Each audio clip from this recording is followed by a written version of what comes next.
What's up, guys? It is John from Side Hustle Experiment. Today's video, I'm going to go over 5 things no one tells you about selling on Amazon. These are things that no one likes to talk about because they're not really that great, but it's essential to either be aware of these things or know of these things to run a successful Amazon business. Instagram and Twitter now, it's very glamorous to see all these screenshots of big numbers and stuff like that, but there's a lot of stuff that goes on behind the scenes to get those numbers. So I'm going to reveal 5 of those with you today. If you are new to the channel or have been watching, if you could please subscribe, it would mean the world to me. Really trying to grow the YouTube channel this year, and if you like this content, it will help you see it more and more content like this. That being said, let's get into it. Number 1, you're going to lose money eventually. So you're going to buy stuff, it's not going to sell, or the listing's going to tank, or many other different things could happen. You get an IP claim, the brand says you can't sell their product, all sorts of stuff could happen. So just know that a lot of people think that, you just buy something and it sells for a profit. That's kind of what's, goes on. Everyone says, oh, it's so easy. You just buy something cheap and sell it for a greater price. And while it's easy, there's a lot more that goes into it. But just realize that when you buy something and you think you're going to make $5 on it, there is a chance that you could also lose $5 on it. Even if you're a master ninja at reading Keep-It charts, stuff out of your control happens. Some idiot posts whatever you just bought on Twitter or Instagram for a free like or retweet or whatever they're trying to do with it, and now everyone's going to buy that and the listing's going to tank. So just keep that in mind when you're buying stuff or kind of mapping out your budget or how much you want to spend, that you're not always going to get back out what you think you are. Hopefully you will, but there are definitely cases where you end up losing money, and that's okay because sometimes that is the best way to learn.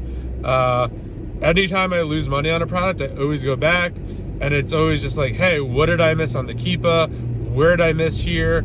Or sometimes it's just bad luck and that's all you can do.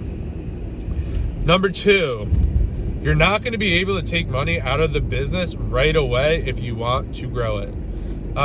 It's not like you sell, $5,000-$10,000 worth of stuff and then you could pull out all the money profit you made. You have to reinvest that into the business if you want it to continue to grow. If you want to pull out the profits, obviously it's going to be much difficult to grow and grow quickly. For me, when I first started the book business, I had a job for a year and a half when I was doing Amazon. I built up like a 6 to 8 month emergency fund and about 6 months worth of like inventory or money that I could buy inventory with. And yeah, that's what I did. I didn't take any money out of the business. Everything went back into Amazon.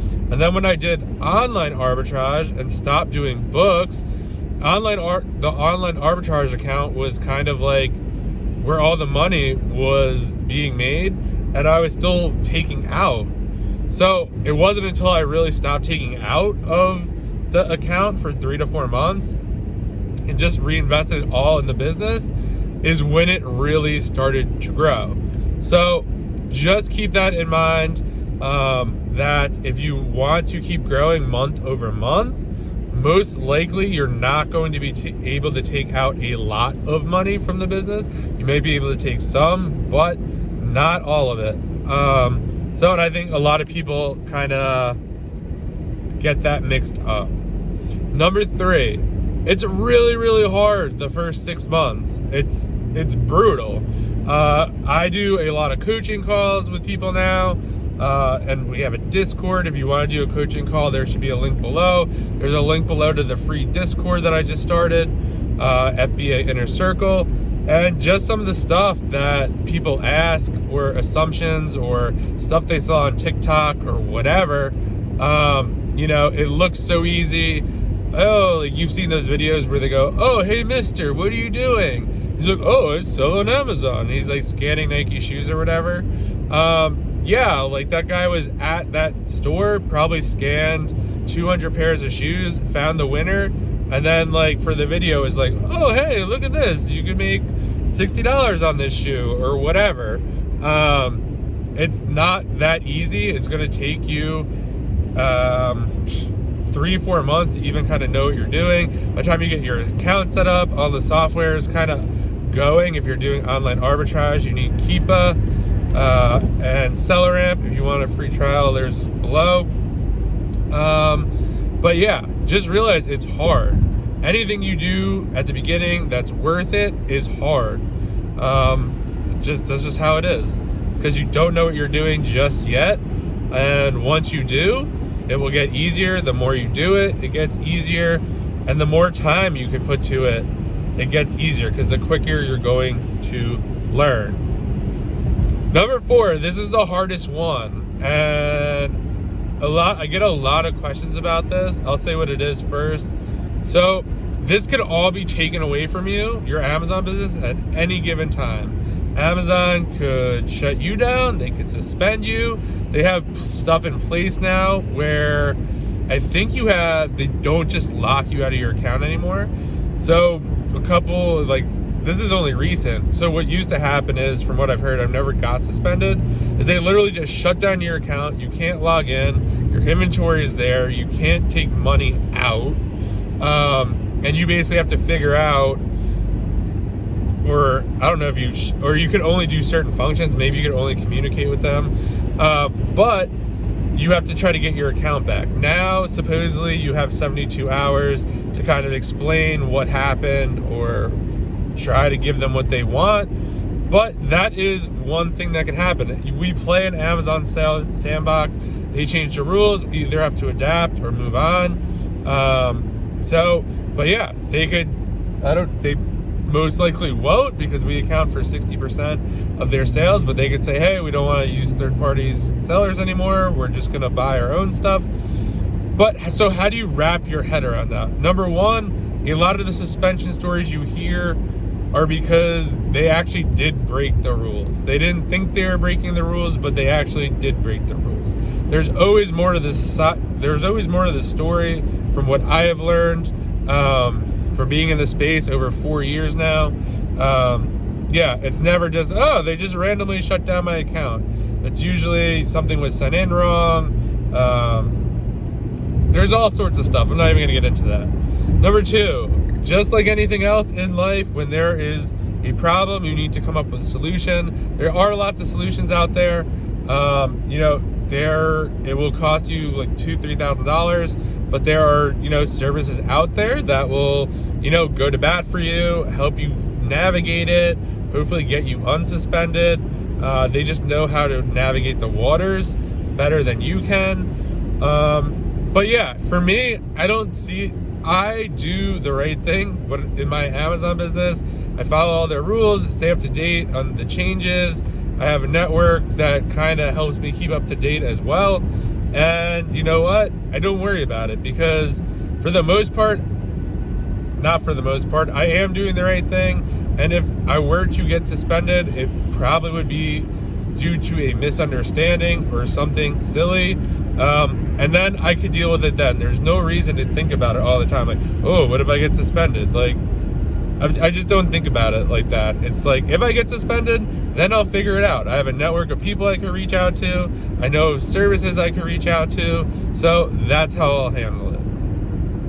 The 5th one kind of contradicts the first one, or not the first one, the second one, about not taking money out of the business. Once the business is up and going, and you can get it to a point where it can still grow and you can take money out, then you should do so. because you should definitely take money off of the table, because if you did get suspended or your Amazon business does crumble or something happens, at least you were taking money out of the business. It's not all tied into the business, and that will give you some additional peace of mind. For me, I take a certain amount of money out every month, just because it's smart. Like, why wouldn't you? Why would, like, yes, I could grow it faster in the Amazon business, but you know what? I also need to take money out to live and do things that I want to do. And as long as I can continue to grow the business at the pace I want it to grow, then I will continue taking money out. But it's important not to, like, you're doing this business so you could have freedom, spend the money you're making. And while a lot of people say just dump it in, keep it going, you can do that, but there's definitely a time to take it out. And I would suggest, even if you're only taking like just $1,000 out or $2,000 out or whatever that number is, because eventually you're going to need the money. So get used to taking it out, and consistently do it. For me, what I'm taking out is not that much. I don't have that big of living expenses. So in my case, I'd rather have the money in the business to keep growing it. Now, if I decided that I wanted to do some different things or change my life around, and I decided to take more out, then I just would have to realize that the business is going to grow slower. So just some things to think about. So let's just recap real quick. 1, you're going to lose money at some point on an ASIN, or something dumb's going to happen. Don't worry about it. Learn from it. Move on. 2, you're not going to be able to take money out of the business when you first get started if you want to grow it. Number 3, it's really, really hard when you start. Just keep at it. Push through it. Number 4, it could all go away. You get suspended. Amazon can change the rules, whatever. And number 5, take money out of the business when you can still grow the business and, you know, keep making it profitable. Definitely take some money out for yourself. This way, should anything happen, you're not left with nothing. Those are the 5. Let me know down below, what are some things you haven't realized or didn't realize before you started selling on Amazon that either you wish you knew or you found out the hard way. Please like the video, please share it. Join the free FBA Inner Circle Discord. It's totally free. There'll be a link down below. Over 500 members now. Super pumped about that. And I'll see you guys in the next video.